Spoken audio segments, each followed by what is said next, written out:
Bayangkan, dua pasangan selebritas Indonesia sama-sama sedang menghadapi ujian rumah tangga yang serius, sementara di sisi lain, seorang aktor justru harus berhadapan dengan laporan dugaan penganiayaan. Apa yang sebenarnya terjadi di balik tiga berita panas ini?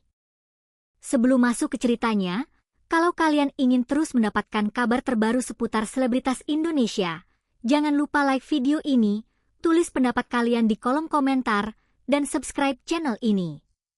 Karena ada satu perkembangan yang membuat kasus Ruben Onsu dan Sarwendah semakin masuk ke babak baru. Kita mulai dari Ruben Onsu dan Sarwendah. Pada 19 Agustus 2026, mediasi gugatan hak asuh anak kembali digelar di Pengadilan Negeri Jakarta Selatan. Ini menjadi kali kedua Ruben dan Sarwendah berada dalam satu ruangan untuk menjalani proses mediasi. Namun, suasananya disebut jauh dari gambaran keluarga harmonis yang selama ini pernah terlihat di hadapan publik. Dalam ruang mediasi, Ruben dan Sarwendah disebut tidak saling menyapa dan justru sibuk dengan ponsel masing-masing. Keduanya hadir bersama kuasa hukum masing-masing. Persoalan kemudian mengarah pada perbedaan pandangan mengenai pertemuan Ruben dengan kedua putrinya. Kuasa hukum Ruben, Minola Sebayang, menyatakan keberatan dengan adanya syarat tambahan untuk pertemuan tersebut.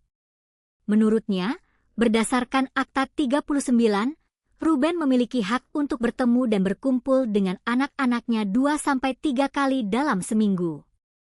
Tetapi pihak Sarwendah memberikan penjelasan berbeda. Kuasa hukumnya, Chris Semsiu, membantah adanya persoalan seperti yang disampaikan pihak Ruben. Menurutnya, Sarwendah hanya ingin Ruben memastikan kesehatan dan keselamatan anak-anak sesuai regulasi yang berlaku. Dan disinilah persoalannya semakin serius. Setelah proses mediasi berjalan selama sekitar 30 hari dan kedua pihak tidak menemukan kesepakatan, hakim mediator akhirnya menyatakan mediasi gagal. Artinya, gugatan hak asuh anak yang diajukan Ruben Onsu kini akan berlanjut ke sidang pokok perkara. Tapi ternyata, masalah rumah tangga bukan hanya datang dari Ruben dan Sarwendah. Ada pula kisah Bunga Zainal dan Sufdev Singh yang sempat berada dalam kondisi sulit akibat kasus dugaan penipuan dan penggelapan. Masalah ini bermula ketika Bunga memperkenalkan seseorang berinisial DH kepada Sufdev untuk urusan bisnis. Namun, kepercayaan tersebut kemudian berujung pada dugaan penipuan dan penggelapan dana dengan kerugian yang disebut mencapai lebih dari 2 miliar rupiah. Sufdev mengungkapkan bahwa tekanan menghadapi persoalan tersebut selama sekitar 2 tahun membuat dirinya dan Bunga kerap terlibat perdebatan panas. Kuasa hukum Sufdev, Raivindo Sinuraya, juga menyebut tekanan mental serta kerugian finansial menjadi salah satu pemicu konflik dalam rumah tangga mereka.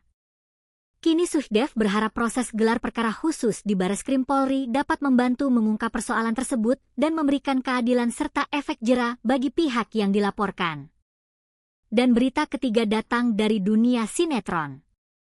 Elian Charlen diperiksa polisi terkait laporan dugaan penganiayaan yang diduga dilakukan Eza Gionino. Pada 19 Agustus 2026, Elian menjalani pemeriksaan di Polres Metro Depok, Jawa Barat. Ia mengatakan mendapat belasan pertanyaan mengenai kronologi kejadian yang disebut terjadi pada 12 Agustus di kawasan Cibubur, Jakarta Timur. Menurut keterangan Elian, insiden bermula ketika Eza Gionino mendatangi kediamannya sambil membawa benda yang disebut knukle. Elian juga menyebut dirinya dituduh memiliki hubungan khusus dengan mantan istri Eza, Meiza Aulia. Dari cekcok tersebut, menurut keterangan Elian, terjadi dugaan pemukulan yang membuat bagian rahang dan wajahnya mengalami lebam. Setelah kejadian, Elian mengaku menjalani visum dan kemudian membuat laporan ke polisi. Perlu ditegaskan, kasus ini masih berupa laporan dan proses hukum masih berjalan, sehingga keterangan dari masing-masing pihak perlu dilihat berdasarkan perkembangan penyelidikan dan pemeriksaan resmi. Jadi, 3 berita hari ini memiliki satu benang merah. Konflik yang awalnya menjadi persoalan pribadi kini masuk ranah hukum dan proses resmi. Ruben dan Sarwendah menghadapi babak baru dalam perkara hak asuh anak, Bunga Zainal dan Suhdev berusaha menghadapi dampak kasus dugaan penipuan, sementara Elian Charlen menjalani pemeriksaan terkait laporan dugaan penganiayaan. Menurut kalian, dari 3 berita ini, kasus mana yang paling mengejutkan? Tulis pendapat kalian di kolom komentar.